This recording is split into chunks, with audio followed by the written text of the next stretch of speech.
Hello, ladies and gentlemen, Mr. Lively here.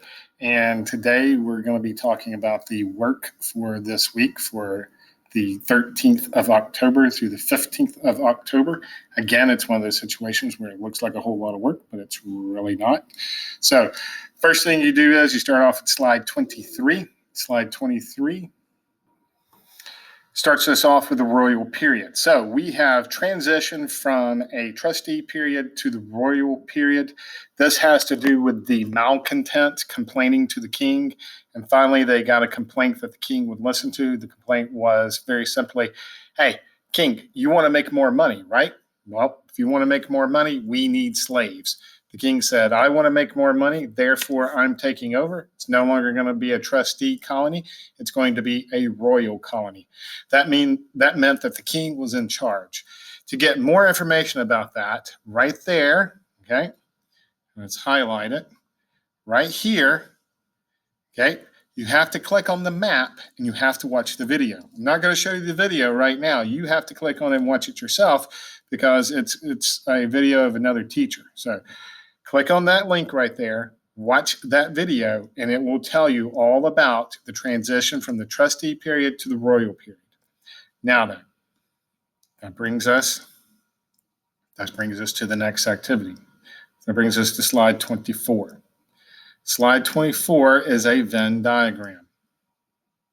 Okay, let's see if we can make this look better. There we go. Maybe that'll be better. Not exactly what I was wanting. Maybe that'll work. Okay, so here, the trustee period and the royal period. So everything that belongs in the trustee period is going to go on this side. Everything that belongs in the royal period will go here. Everything that they have in common will go in the middle. Again, this is after you watch the video, do this activity. I want to do it with you. Land could be owned. Okay, while they could own land in the trustee period, they couldn't buy and sell it. So that's what this is really talking about. So in the royal period, they could buy and sell land. So land could be owned. Next, slavery allowed. Again, this was due to the malcontent saying, hey, we could make more money if we had slaves. So that's during the royal period. Liquor could be produced and sold. Again, that goes back to the royal period. No liquor. No liquor goes over here. That was one of the rules under the Charter of 1732, no liquor. English colony, that goes in the middle because during the trustee period and the royal period, it was an English colony. No slavery. No slavery goes over here with the trustees. No land ownership, that goes over here with the trustees. Again, you could own the land, but you could not buy and sell it, and it had to go to a male heir. Led by royal governors. Led by royal governors goes over here during the royal period. Led by 21 trustees. I know yours is going to say 22, but change it so it says 21. There was a mistake there. Overall peaceful relations with American Indians. That's going to go right here in the middle. More successful. That would go over here in the royal period. Not so successful, we'll go over here under the trustee period. 1752 to 1776, that is the royal period. And then, and I know yours says 1783, but change that. It should be changed to 1776. And then the trustee period, 1732 to 1751, goes there. So that's how you do that. And I will zoom that in so you can see it. I'll move me out of the way so you can see it better. So now would be the time to pause this video and work on this Venn diagram yourself and make sure that yours looks like something like mine, okay, to make it easy on yourself. I'll wait. Okay, good job, guys. Now then, we're going to go to the next slide. The next slide has to do with the things that were produced well in Georgia, the crops that produced well. First of all, one of the first things is wine. And wine, along with rice, indigo, and silk, could not be successfully produced in England. Wine never produced enough to be considered a productive export. However, the colonists loved it. It did very well for the colonists. So wine is the W. R, it stands for rice. I is for indigo, the S is for silk, and the T is for tobacco. Therefore, guys, the answer of the products that were produced, goods produced in colonial Georgia, the answer is always right here. It's wrist, W-R-I-S-T. The W stands for wine, the R stands for rice, the I stands for indigo, the S stands for silk, and the T stands for tobacco, which is going to bring us to the next slide, slide 26. Services provided in colonial Georgia. Remember, everybody in colonial Georgia had to be doing something. So blacksmiths, those are the people who work with iron. So it was a hot job. It was a hard job. You had to be strong, and because you had to make a fire that was able to get up to 1700 degrees so you could heat up the iron, and then it became softer, and then you could mold it into different shapes and everything. So mostly it was a very hard, very difficult job. Next was silversmith. This was more of a artisan type job where you worked with silver. Again, it was hot because you had to heat up the metal, and then you had to purify it, and then you had to also put it into shapes and everything. Lots of times this was done for like jewelry and things like that. For the wealthy people, sometimes it would be made into eating utensils like forks and knives and spoons. That's what it means to have a silver spoon born in your mouth, is that you were wealthy. Also, it could be for plates and things like that. Tailors, those were the people who made your clothes, okay? Tailors would be mostly men. You would go to a tailor. The tailor would measure you, get your measurements, help you pick out your fabric. And then a seamstress, which was usually a female, that would be the person who put it all together for you. Potters are the ones who made pottery. Those are going to be like the jugs and things like that used to hold the wine, used to hold water. Little bowls that they used to eat out of, those are going to come from the pottery people. Fur trade with American Indians. American Indians would go out hunting. They would kill an animal. They would eat most of the animal, use most of it for food and other sources, and then they would take the pelt off. The pelt is the skin and the fur. They would take that in to the colonists. The colonists would pay them for it, and then they would ship it back over to England and sell it to furriers over there who would turn it into clothing, some coats and things like that. Mostly small-scale farming. This is what most people did. This was the most popular thing, small-scale farming. That's because everyone had at least 50 acres. Some people even had 500 acres, and so they were farming on a small scale. That meant that they were farming just enough to support their own family. That brings us to this activity here. All right, guys?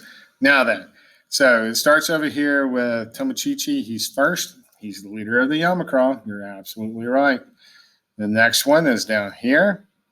Goods desired to be grown in Georgia. What did we just say that was? Goods that were desired to be grown in Georgia. What's that? Wrist. That's absolutely right. That is wine, rice, indigo, and especially silk and tobacco. Okay. Main service provided in Georgia. That goes along with what we were just talking about. We were just talking about the small-scale farming. 1732, that's the year that the charter was granted for the colony of Georgia. The year Georgia became a rural colony, that'll be a different year. This one is philanthropy, economics, and defense. Why, those are the reasons that Georgia was founded. Georgia as a royal colony. As a royal colony, slavery, rum, land ownership allowed and ruled by a royal governor. So that goes right there. Georgia as a trustee colony. Okay. Well, as a trustee colony, it was what? That's right. It was ran by trustees. Slavery, rum, land ownership, not allowed, and it was ruled by the trustees. Mary Musgrove. Mary Musgrove was an interpreter for Oglethorpe and Tomochichi. The Highland Scots, that was a group that was highly recruited to come to the colony. They were good soldiers.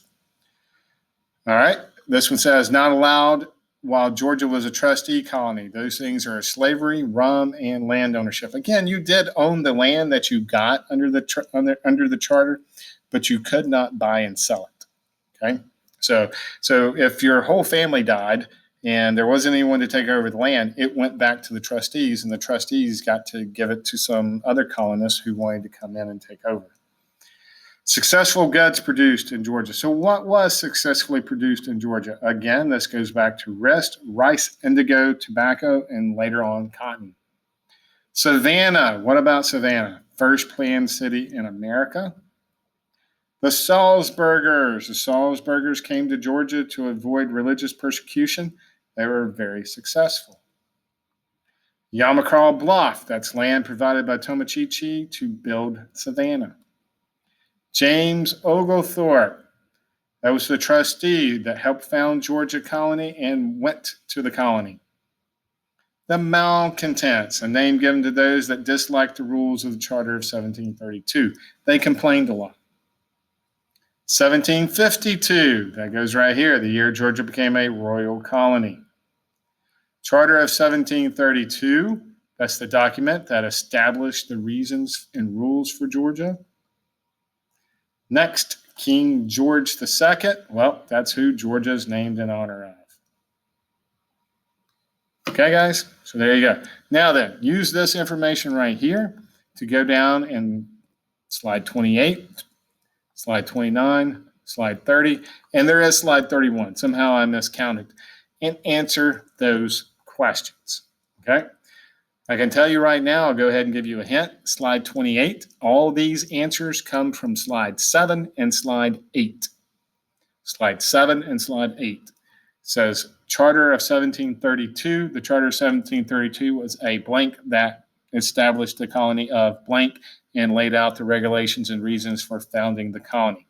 If you go back up to slide 7, right there, the Charter of 1732 was a document that laid out the 3 main reasons for founding the colony of Georgia. Those reasons: philanthropy, economics, and defense. See how easy that is, guys? Okay. Split screen it. It'll work out great. All right. So that's how you get started. That's how you answer these questions. Go back through and work these out. That's how you get this part done. Next part is 29. This is mostly matching. You guys should be able to go through and do that. James Oglethorpe, who was he? He was one of the trustees. Tomochichi, he was the Yamacraw Indian chief that allowed Oglethorpe and them to establish the colony.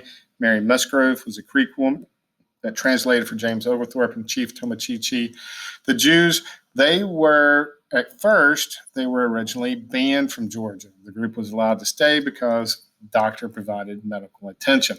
His name, Samuel Nunez. Remember that. The doctor who saved Georgia in the 1730s, his name was Samuel Nunez.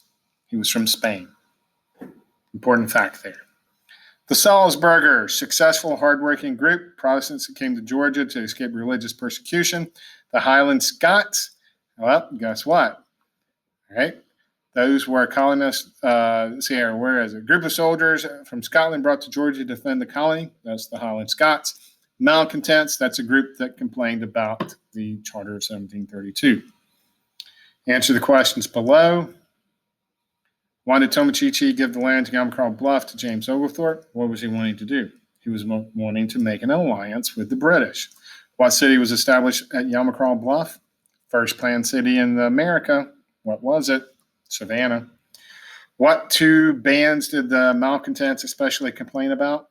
No slaves, no land ownership. They wanted to buy and sell the land. They wanted to buy as much land as they could afford, and they wanted slaves to work it. Consider what-if statements below. Use information from your Google Slides to help you complete the responses. What if the Jews had not been accepted into Georgia? If the Jews had not been accepted into Georgia, it is possible that what? It is possible that the colony could have failed because everyone would have died from the pandemic. It's another pandemic. What if the Highland Scots had not been brought from Scotland to Georgia? If the Highland Scots had not been brought to Georgia, it's possible that what? It's possible that the Spanish could have invaded and taken back over. What if the malcontents had not complained so much about the rules? If the malcontents had not complained so much about the rules, it's possible that it could have remained a trustee colony and we'd never had slavery to begin with, but Who knows? But that's what I think. Answer the questions below. Use the acronym RIST to name the 5 goods that were produced in the colony of Georgia. Remember, RIST, the W, the R, the I, the S, the T, right? Wine, rice, indigo, silk, tobacco. Circle the goods above that were successfully produced during the colonial period. What was successfully produced? Okay. Name 5 services provided in the colony of Georgia. That goes back to that other slide. Go back to that slide. Just right up here. Here we go. Right here. Go back to this slide. Boom. Pick 5 of those. Put it down. Got it? Slide 31. Who, why, and how did Georgia become a colony? Trustee period to the royal period. Okay. The date. Okay. Trustee period, 1731, really 1732. They left 1731, arrived 1732. Royal period starts at 1752, goes to 1776. Trustee period was led by trustees, mainly James Oglethorpe. Royal periods led by the king, mainly royal governors. Slavery, not allowed. So let's put a check mark in each section below if allowed. Slavery, not allowed, so no check mark. Put a check mark, royal. Land ownership. You could own land in the trustee period, but you couldn't buy and sell it, so that goes to the royal period. Liquor, no liquor was allowed in the trustee period, so that goes in the royal period. Peaceful relations with the American Indians, that goes in both. Remember, we were trying to settle, we were trying to be in harmony, we were trying to establish an alliance and a business deal. So yes, during both periods, so check mark, check mark. Okay, which colonial period is considered to be more successful and how? It's the royal period. During the royal period, with slavery and the ability to buy and sell land, people bought as much land as they could possibly own. They got slaves. They were able to mass produce crops, and the economy really took off. Okay? All right, guys. So that's it. That's how you do. That's how you do it. Slides 23 through 31. I just went through each one of them, gave you plenty of hints to help you get started. Let's get this done. Have a great rest of the day.